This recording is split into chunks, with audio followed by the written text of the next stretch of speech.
nakaraan na nagbabasa po ako ng devotional na sabi doon, alam niyo ba kung bakit nagdadaos tayo or sineselebrate natin yung kapanganakan, yung birthday ni Jesus? May nakakaalam ng sagot. Kasi siya daw po ay alive. Yan, siya daw po ay buhay. Amen? Kasi di ba, meron po bang patay na nagsa-celebrate pa rin ng Christmas? Kung maaalala nyo, yung Rizal Day, yung Bonifacio Day, hindi nila birthday yon.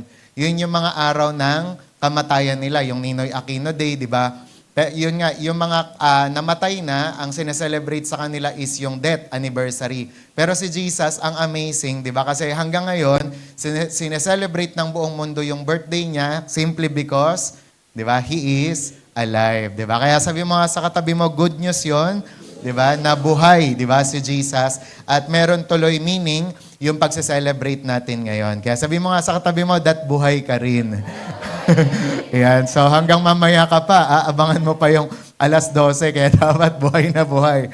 Okay, so ang message natin ngayon ay tungkol sa Christmas Thanksgiving. So ang subtitle niya ay Proper Response to Christmas. 'Di ba? So sa lahat po ng mga nakarinig po ng mga message nung simbang umaga, sobrang andami talaga natin natutunan, 'di ba, sa simbang umaga, to the point na ang kulang na nga lang talaga ay mag-worship tayo, 'di ba? So kung magko-quiz nga tayo ngayon at masasagot niyo ba lahat ng mga message? Pero 'yun, mamaya na lang 'yon.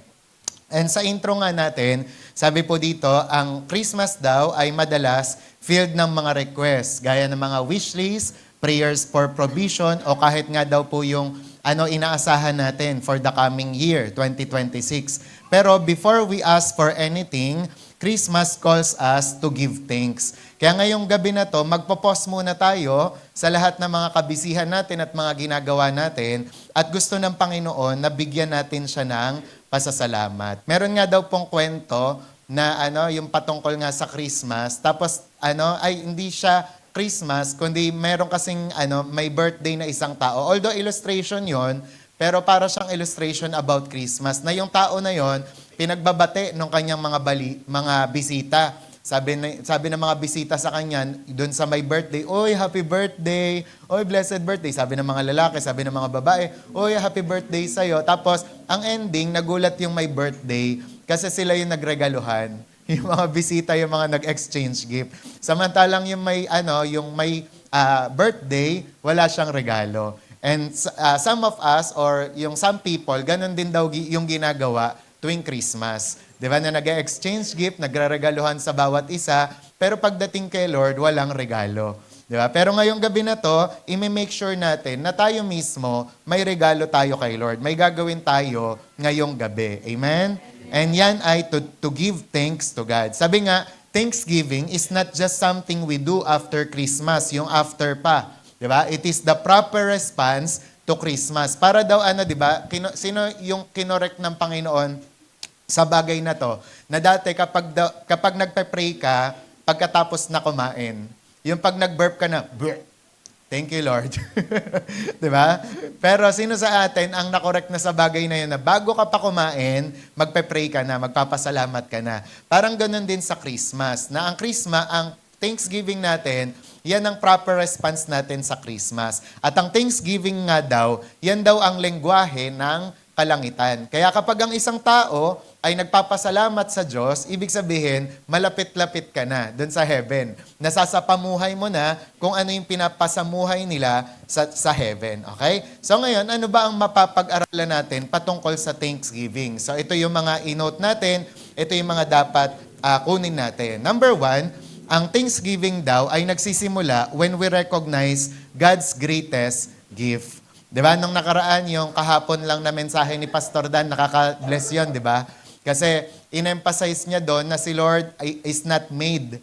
Di ba? Si Lord ay pinanganak, di ba? And sinasabi niya doon na dapat i-level up natin yung respeto, yung paggalang natin sa Panginoon, di ba? Kasi nga, sobrang yung masasabi mo na Diyos talaga siya yung Messiah, di ba? Hindi dapat natin siya ina-underestimate. And kapag nalaman nyo, nakilala nyo kung sino yung pinanganak nung Christmas Day, 'di ba? Mag-give thanks talaga kayo, magpapasalamat kayo. Sabi nga diyan, for unto you is born this day in the city of David a Savior. Sabi nyo nga, Savior.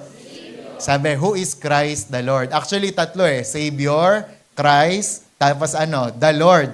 'Di ba? So kung pag-aaralan nyo kung anong mga ibig sabihin yan, mapapasalamat talaga kayo, mapapa-worship kayo. And sabi nga, tatandaan natin, para magpasalamat tayo, ito yung alalahanin natin, na ang Christmas is God's initiative, not man's idea. So ibig sabihin, hindi siya nilikha lang ng tao, hindi siya iniisip ng tao. Ang nakaisip ng Christmas o ang pagbibigay ng buhay ay walang iba kundi ang Diyos. Siya mismo yung pumunta sa atin, dumalaw sa atin, nanahan sa atin.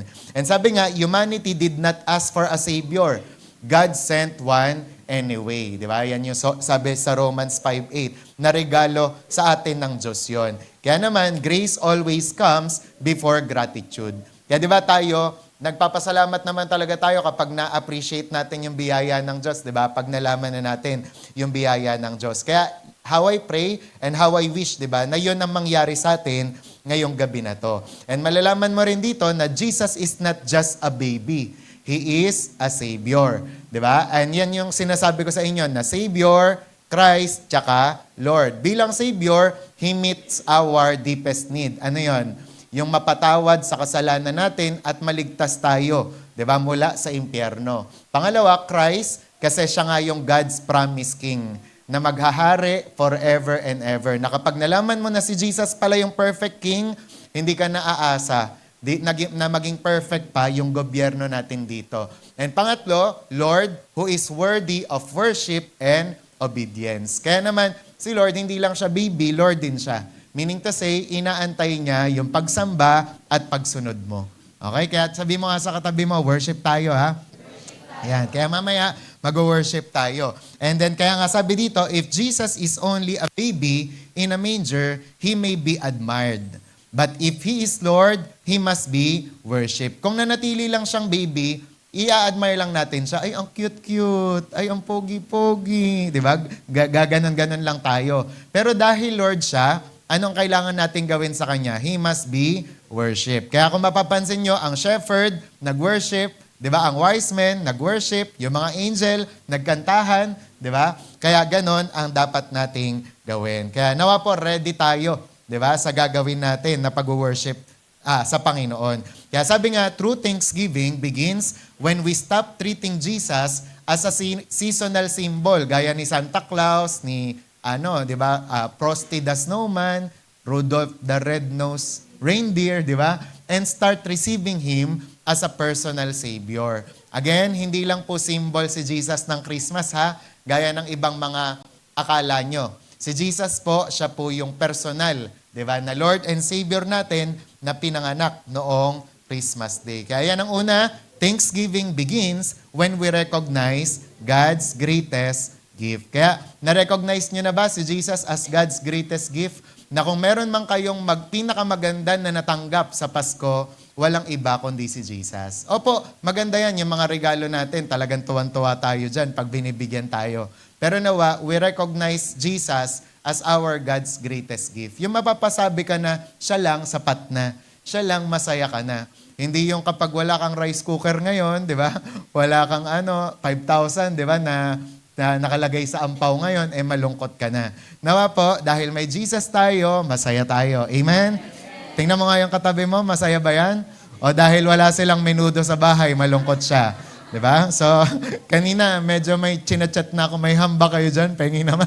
Kasi parang hindi pa po ako nakakatikim ng ham ngayon. So, parinig po yan. sabi ko kay Ate Mar, 24 na, hindi pa ako nakakatikim ng ham, ganyan. Balita ko kasi mahal na daw po yung ham ngayon. Yan, baka naman. Ayan, so, ayan, okay. So, yun po yung sinasabi dito na dapat i-recognize natin siya as God's greatest gift. Tsaka, tingnan nyo, mapapansin nyo. Pero hindi ako KJ, ha? Bakit kaya tuwing tatanggap tayo ng regalo, ang saya natin, for now. Pero kunwari, yung regalo natin naubos na, o kaya naman lumipas na, lumuma na, nawawala yung saya, no? Nung una mong naramdaman. Pero bakit si Jesus, noon pa natin siya tinanggap, pero sa tuwing naaalala natin yung pangalan niya, sa tuwing nag-worship tayo sa Kanya, sa tuwing na-encounter natin siya, nare-renew yung saya. Amen? Amen. Kasi ganun talaga siya. He is the greatest gift of all. Wow, hindi yung kanta. Greatest gift of all. And the next naman po, thanksgiving flows from humble hearts. Yan yung matututunan natin tungkol sa Thanksgiving, na ang Thanksgiving daw, nagsisimula kasi yan sa mga humble pa ang puso. Kaya ngayon, mapapa-evaluate ka kung humble pa ba ang puso mo. Kasi kapag humble daw ang puso, ang isang tao, hindi siya magmaliw o matapos kakapasalamat. Okay? Kaya nga kagaya ng sa Luke 2:8-16. Basa nyo?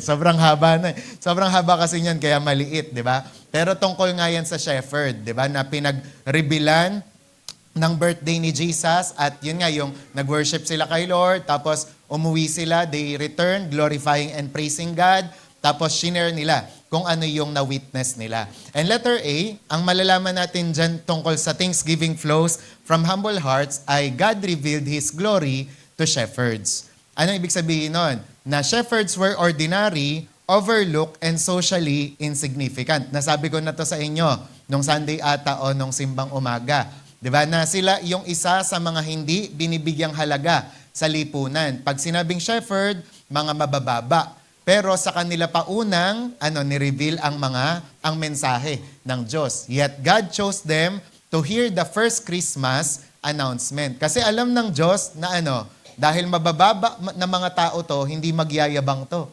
'Di ba? Na dahil mga humble sila, magpupuri to sa akin. 'Di ba? Kaya sila yung napili. Naalala ko nga kaya, 'di ba, si Haring David, naalala niya siya, shepherd din siya nung una, 'di ba? Pero siya ang pinili ng Diyos, 'di ba? There's something talaga sa mga shepherd, 'di ba? Sa para pagrevealan ng Panginoon ng mensahe. And sabi nga, gratitude grows best in humility. Yan, isa pa yan sa mga matututunan natin na ang gratitude ay mag-uugat o mag-grow kapag merong humility, di ba? And sabi nga, proud hearts feel entitled, pero humble hearts are amazed that God would even notice them. Di ba? Kaya tatandaan natin, pag tayo ay naging humble, napapansin tayo ng Diyos. Di ba? Tapos pag nabasa nyo pa yung James, yung 1 Peter, di ba? Na sino man yung nagpapakababa ay tinataas ng Diyos. Diba? Kaya gusto mong mapansin ng Diyos, i-humble mo yung sarili mo ngayon. At syempre, hindi lang ngayon, kundi palagi. Okay? Sabi nga, God's blessing, next natin, are riches where pride is weakest. Kapag binaba natin yung pride natin, kapag nagpaka-humble tayo, mas lalo nating mararanasan ang blessing ng Diyos. And ito yung tatandaan natin kahit hanggang next year. Sabi dito, if Christmas has lost its wonder, it may not be because we lack blessings, but because we have lost humility. Ito kasi nauuso ngayon, di ba, yung mga nagva-vlog, tapos parang, kunwari, yung mga panahon natin ngayon, yung mga term yung trentahin na. Di ba, nagva-vlog kasi sila ngayon na, alam nyo, ang Christmas ngayon, is different na, not the same na daw. Parang hindi na daw ganon kasaya. Pero syempre, tayo nga, kung Christian tayo, at hinahumble pa rin natin ang sarili natin sa Panginoon, hindi dapat nawawala yung wonder, yung pagkamangha natin sa Christmas. Kasi kapag wala na yung pagkamangha mo sa Christmas, ibig sabihin, there's something wrong na pwedeng yumayabang ka na, o kaya naman yung pleasure ng mundo o mga material things ng mundo, ay yun pa yung nagpapasaya sa'yo instead na sa Diyos, di ba? Kaya naman panatilihin natin yan, yung ating humility kay Lord. Kaya sabihin nga natin, humble lang tayo. Yan. Kasi pag humble tayo, di ba, marami tayong makikita na wonder sa Panginoon. Amen? Sino gusto ng ganon? Maraming makita kay Lord. Amen. Di ba? And then, sabi naman dito, pangatlo naman, Thanksgiving leads us to worship. So, yung una, Thanksgiving, asa na yan? Begins when we recognize God's greatest gift. Pangalawa, Thanksgiving flows from humble hearts. And pangatlo, Thanksgiving leads us to worship. Yung Luke 2:13-14. Sabi dyan, glory to God. Kayo nga magbasa, 1, 2, 3, go. Glory to God, the highest, and on earth peace. Goodwill toward men. Diba? So, ibig sabihin nito ay heaven respond to Christmas with praise. 'Di ba? So tayo din, ganun din dapat ang gawin natin. 'Di ba? Na yung Thanksgiving, ang pupuntahan nito ay magwo-worship ka na. Lagi ko nga naaalala, 'di ba, si Joyce Meyer, lagi niyang sinasabi 'yon na kapag siya gusto niyang mapuspos, gusto niya daw sambahin ng Panginoon, nagsisimula siya sa thank you Lord, thank you Lord, thank you Lord. Tapos maya-maya, napapansin niya na pupuspos na siya. 'Di ba? Yung presence ni Lord dumadating na sa kanya kasi kapag nagpapasalamat ka kay Lord, hindi pwedeng, alam mo 'yon, hindi dumating ang presence ni Lord sa iyo. Amen? Kaya dapat magpasalamat ka. Okay? And then sabi nga, angels did not analyze the event, kundi they worship. Sabi nga, worship is thanksgiving set to music. Kaya blessed nga tayo kasi ngayon, tayo, alam niyo ba na ang first Christians, wala naman talaga silang mga piano, mga drum set, 'di ba? Mga gitara, 'di ba? Nung unang nagwo-worship sila. Pero nagwo-worship sila. Pero ngayon, 'di ba? We are blessed na. Bakit? Kasi kumpleto na tayo, may mga instrumento tayong ganyan. Kaya kinakailangan, mas lalo pa nga natin na ibigay ang pagsamba natin sa Panginoon, yung pag-worship natin sa Kanya. And kapag ka December 24, lagi kong talagang naalala si Bishop sa mga mensahe niya. Paulit-ulit yon. Magmula 2007, 2008, 2009, 2010, iisa lang yung message niya sa amin tungkol sa December 24. Yun yung yung mag-worship kami, gamitin namin yung mga kamay namin kay Lord, 'di ba? Gamitin namin yung mga boses namin kay Lord. And ganun din, nawa tayong lahat, 'di ba? Na lahat ng all that is within us will bless His holy name. Okay? And then sabi nga, worship shifts our focus to God, 'di ba? Sabi nga, kapag daw nag-worship ka, ito na yung naiisip mo, yung not what did I get, but what has God done. What God has done. 'Di ba? Not how do I feel, but who is God. 'Di ba? Na kapag nag-worship tayo, na yung iba pala yung focus natin. Kunwari, ang focus mo, yung handa sa bahay nyo, 'di ba? Yung gelatin, yung leche plan, 'di ba? Ang focus mo, yung gutom mo mamaya, 'di ba? Yung carbonara, 'di ba? Pero ngayon, kapag nag-worship tayo, ang focus natin ay mapupunta sa Diyos. And kanina, habang nag-aaral ako ng mga sasabihin, tsaka ng mga, yun nga, itong message na to, habang nagtatype ako, napapaiyak na ako, di ba? Kasi, kumbaga pag inaalala ko yung mga goodness ni Lord, lalong-lalo na yung ginawa niya ngayong taon, parang I can't help but cry. I can't help but worship, di ba? I can't help but give thanks to God. Kaya nga, a thankful Christmas, next natin, is not measured by decorations or programs, but by genuine worship of Christ. And totoo naman yan, di ba? Minsan, hindi naman tayo kagaya ng Jollibee ngayon, di ba? Na ang social na ng Jollibee ngayon, talagang punong-puno yung kanilang, ang tawag doon, food chain ng Christmas decorations. Pero ang sinasabi nga dyan, hindi yun patungkol sa mga ganon, kundi yung genuine worship of Christ. Na minsan, may makikita kayong bahay na wala namang decoration, walang Christmas lights na iindap-indap, pero meron sa loob, di ba, na Kristiyanong nagwo-worship talaga.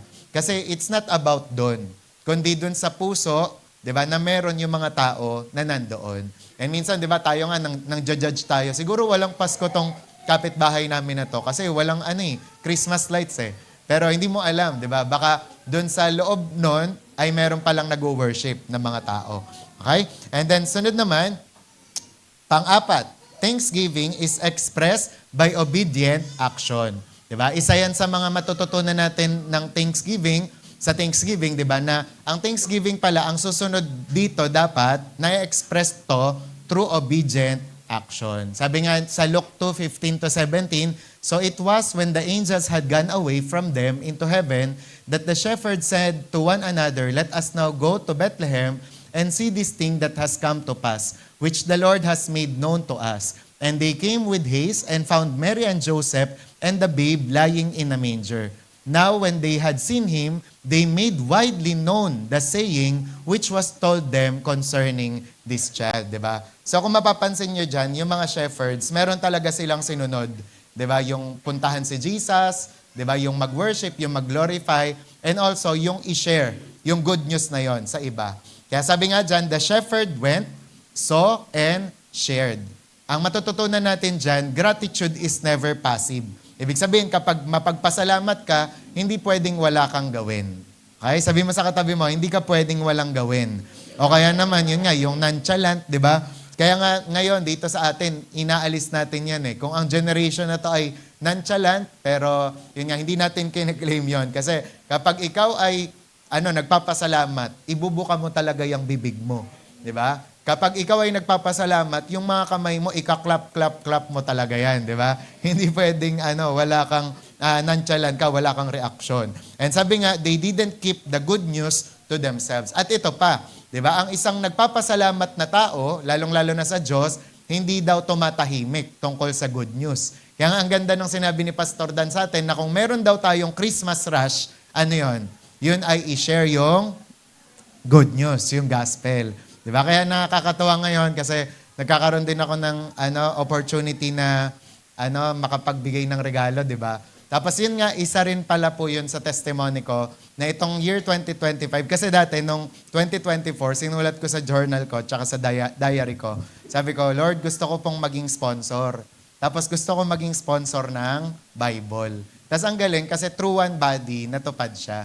Kaya nagugulat ako, may mga nagchat-chat sa akin, Pastor, pahinging Bible, bibigay ko lang doon sa program namin. Pastor, pahinging Bible, bibigay ko lang doon sa exchange gift namin. 10 yung hinihingi, 20, 30, di ba? Parang sa part ko, wow, parang ko lang to, prayer ko lang to dati.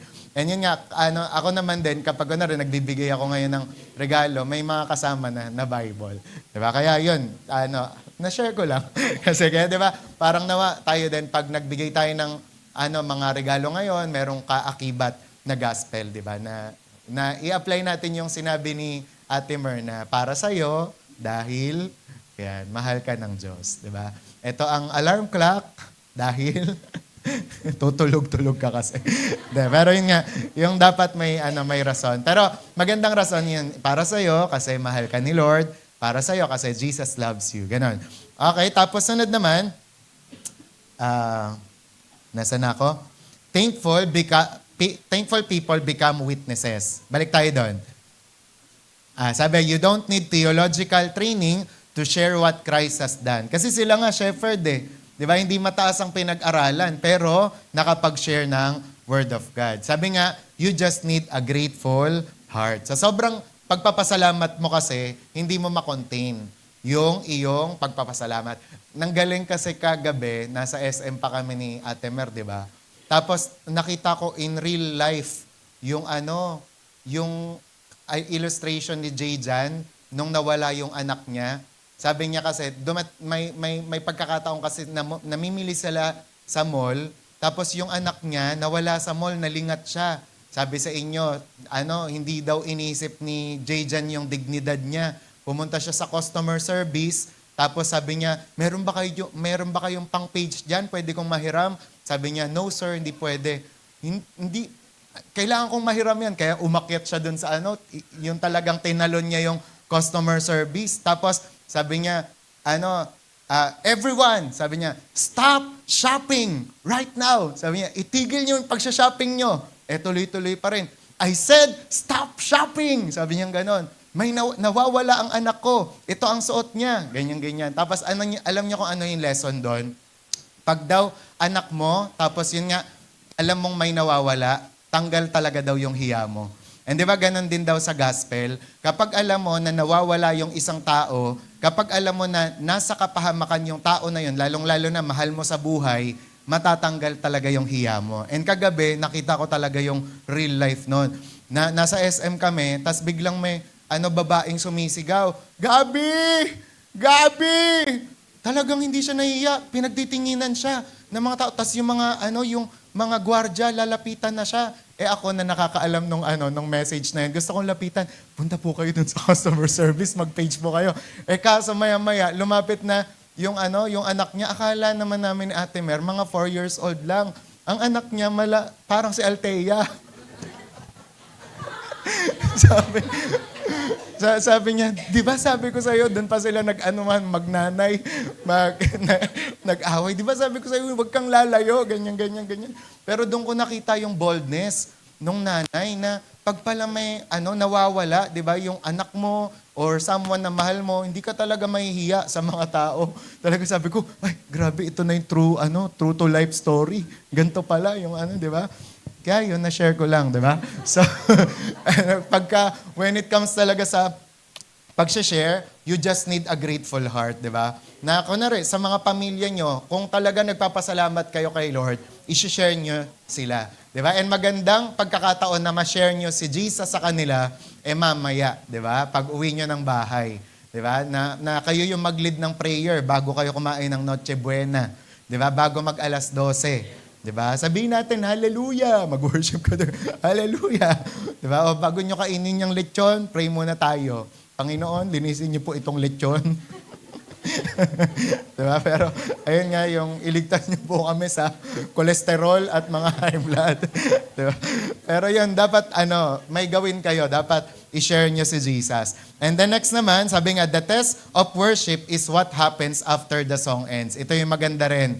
'Di ba? Nakasabihan na ang test daw ng worship natin ay kung ano yung nangyayari pagkatapos nating kumanta. 'Di ba? Kasi minsan madaling kumanta ng I love you, Lord.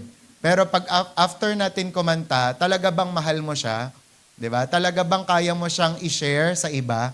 So doon ang testing nun. And if we are thankful, next natin, for Christmas, it will show in how we live and who we tell. 'Di ba? Masasabi natin yan kung sa pamamagitan ng paano tayong mamuhay at kung sino yung pagsasabihan natin. Okay? Last na lang, panglima. Thanksgiving guards our hearts long after Christmas. Makinig kayo maigi. Ito na po yung encouragement ko.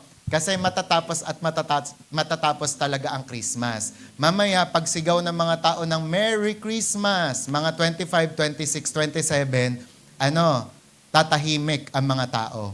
Pero it doesn't mean, inote mo na to, na magpapaka-depress ka na. Kasi may mga tinatawag, hindi ko alam kung sa psychology ba yon o basta sa mga mental health, na di ba after daw ng celebration, may mga nalulungkot. Kasi after na ma-hype nung kanilang emosyon, nung kanilang saloobin, tas biglang pag tumahimik, pag wala na yung mga bisita, wala na yung mga regalo, na itiklop na yung Christmas tree, di ba? Wala nang 13th month, nalulungkot na. Pero alam nyo ba na ang Thanksgiving daw, it will guard our hearts long after Christmas. Na kapag nagpapasalamat tayo, December man, January man, March man, February man, April o anumang buwan, mapagpasalamat ka pa rin. Maayos pa rin ang disposition mo, di ba? Hindi ka bad mood, di ba? Huwag naman tayo sana na mababrandan na pag Christmas lang good mood.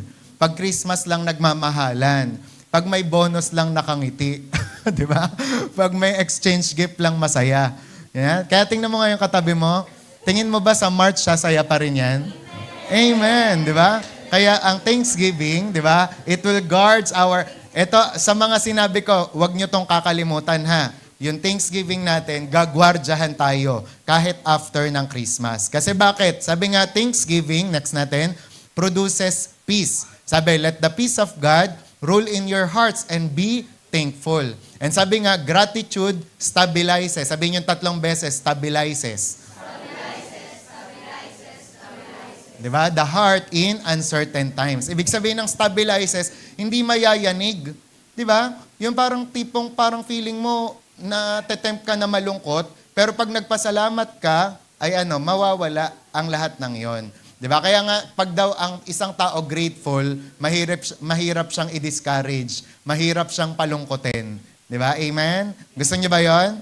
Amen. Diba? Pero pansinin mo ang laging nagrereklamo, pansinin mo ang laging mas tinitignan ang mga kulang sa kanya, madalas, kala ko 12 na eh, madalas nakasimangot siya. Okay?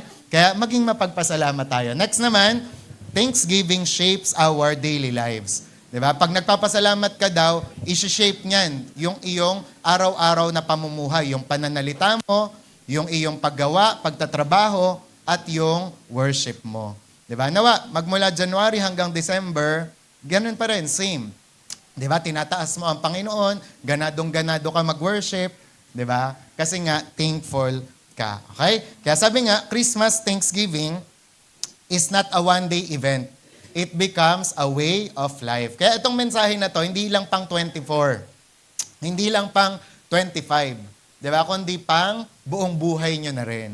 Na kapag nagpasalamat ka, mabibless ka talaga. Amen. Kaya ito na, hindi na tayo makapaghintay na mag-worship. Kaya in conclusion, ayan, sabi nga, Christmas is God saying, I know your need and I have met it in my Son. Diba? Through Christmas, through His giving of His Son. Sabi, the proper response is not stress. Kaya naman, halimbawa, nararamdaman nyo tong mga nakalista na to, diba? Ay alisin natin yan, diba? Debt or comparison, but gratitude.